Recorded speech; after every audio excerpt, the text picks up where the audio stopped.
গাড়ি নিয়ে আবার কি আসলো? স্যার আসেন।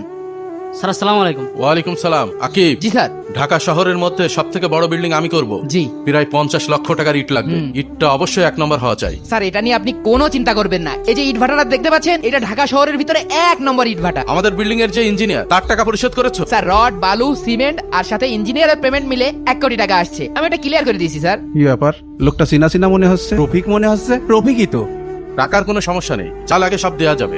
রফিক, এতদিন কোথায় ছিলি বাপ? আজব তো, আপনি কে? আপনাকে তো আমি চিনি না। এই ম্যানেজার একটু দেখেন। উফ, কি ঝামেলা। বাজান, বিল্লাল চাচা। তুই আমাকে চিনতে পারছিস না? কত চেষ্টা করেছি, পাগল। তোর ঠিকানাই জোগাড় করতে পারলাম না। আমি তোর বাপ। কি চাচা, আপনার মাথায় কি সমস্যা আছে? সামান্য ইট ভাটায় কাজ করে আমাকে জড়িয়ে ধরে সন্তানের পরিচয় দিচ্ছেন? আর আমার বাবা আব্বাস চৌধুরী, সে তো অনেক আগে মারা গেছে। কি বলছিস কি তুই বাবা? বিল্লাল মিয়া, আজ ইটভাটায় কাজ করি বলে তুই পরিচয় দিতে চাচ্ছিস না? স্যার, এসব টাকার লোভে করছে মনে হয়। ও আচ্ছা, বুঝতে পেরেছি। টাকা চাইলেই তো হয়। এই ম্যানেজার, টাকা দাও। এই নেন স্যার। এই নেন, টাকা নেন।